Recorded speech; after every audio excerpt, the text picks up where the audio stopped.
Vincenzo, thank you very much for staying here and to tell us as well your experience.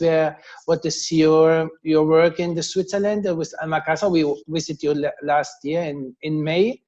With a group of a Spanish group here, and this was so interesting. And for me, I said to you several times, the Almacasa for me, I think this is a future of model to follow. So feel free and please. Thank you very much, Stefan. Yo no hablo español, yo hablo solamente italiano. And today I will have only one slide for you, maybe, but you will have to rely on my voice and my hands and my mimics to understand. So I want first to say that I enjoy to have this international collaboration with people from different countries. I'm also on the board of the Global Aging Network, and I used to be on the board of the European Aging Network, two organizations that I really would promote if I have the chance to, like today. So my personal background, I'm a nurse, but I have also a background in psychology and in business administration.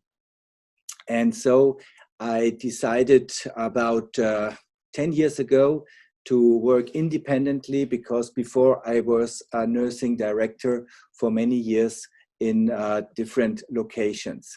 So when we worked there in the year 2000, I came across a thinking model that's called the Eden Alternative.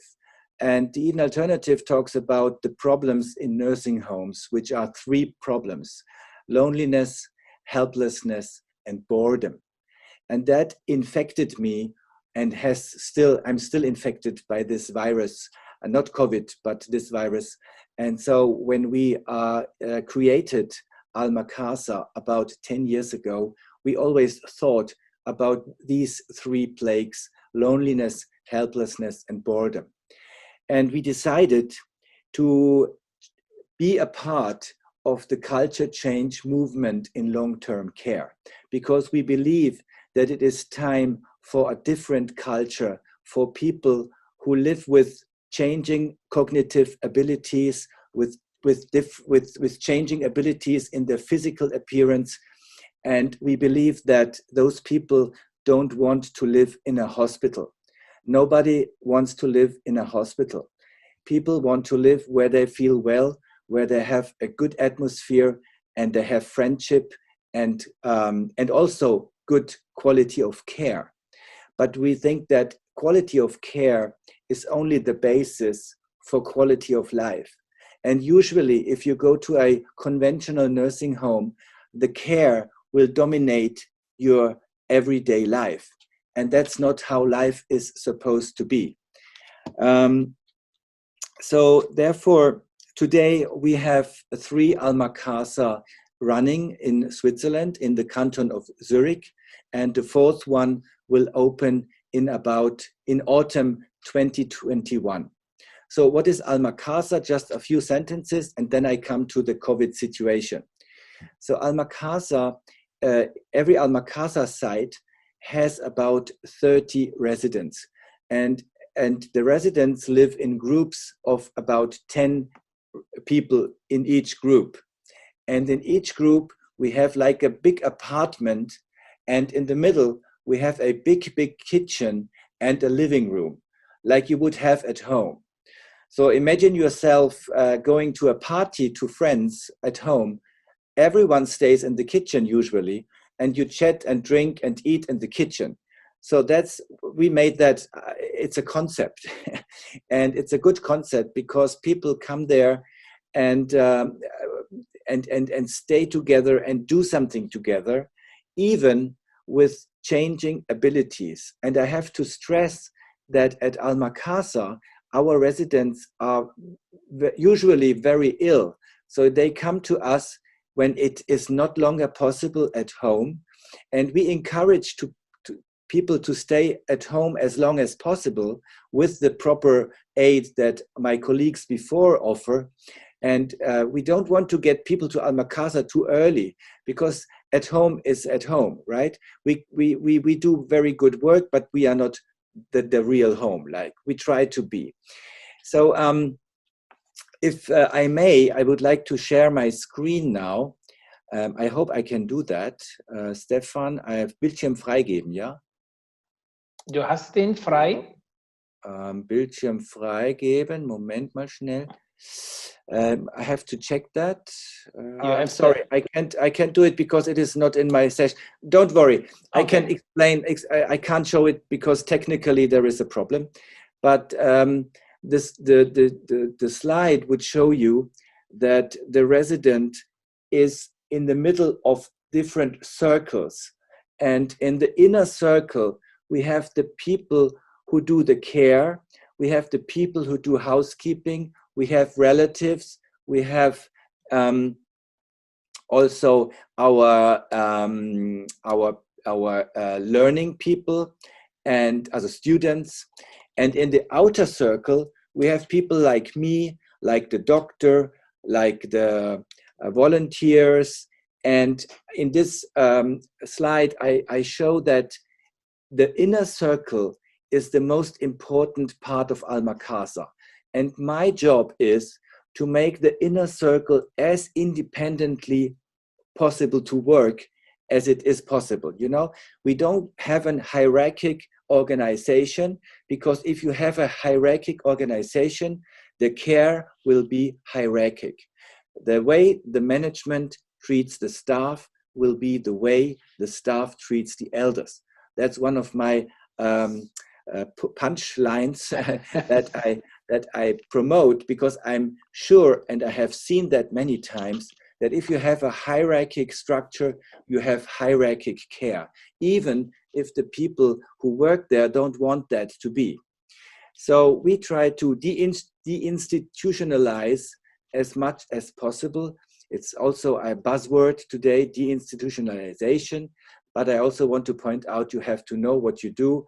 Don't just talk, don't just use the word, but really try to figure out what that means in your organization. And it's not easy. So as for COVID, you may know, so Switzerland has about 8 million residents. We have today 1,800 people who died and about 31,000 people infected in Switzerland. We have, I believe, a very good governmental approach. We were very well informed about the measures, and for the nursing homes in all Switzerland, in the lockdown situation, we were not allowed to have visitors in the places. But we, in Almacasa, we insisted that every resident has the right to go outside. We never locked people in their room.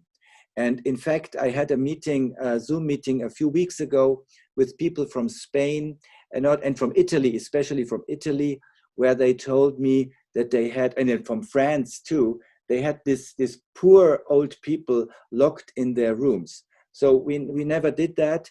And I think that was also counterproductive for the health of those people. Personal protection equipment, yes, we of course have it now in abundance. We have now enough, and we have changed from the masks. We now use these. You see this, because you can see the face, and especially for people with dementia, it is terrible if they cannot see and feel the person, because they cannot process, but they can process emotions very well. And if you don't see the face, you don't see the emotion. So another thing is that we were always allowed to make exceptions.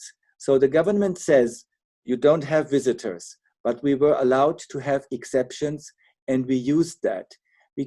In one case, I remember that we had a person who was so nervous because he couldn't see his wife, and he couldn't understand why she couldn't come, so that we made an exception. And so we could, he didn't have to go to a psychiatric ward. he could stay at Almacasa because he was much calmer after he saw his wife again.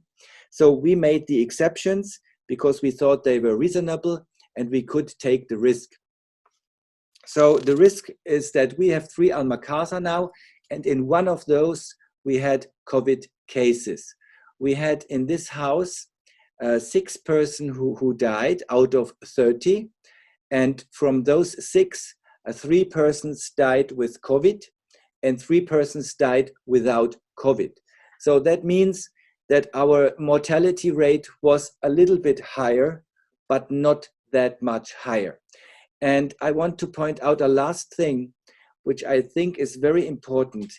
We had never complaints from relatives, unlike in Italy, unlike in what I hear from Spain, because we try to have this bond of confidence between us, between management and residents, and of course their relatives. So what we did, for example, was that we wrote a letter to the relatives every week. Every Monday, my business partner and me, Liliana and me, we wrote a letter. We explained what we do. We explained what happened. We put some photos in. We had a action plan, like we gave postcards to our residents and encouraged them to write a postcard to their relatives. And then postcards start coming back. So we initiated a sort of COVID-19 lockdown communication the old way. And we also offered some Skype meetings or Zoom meetings like we have now. So there are possibilities, but it was a difficult time. And we are happy that we had only so little cases. And now today we have these new appliances here. And we also now are open again for visitors, but following the instructions of our government.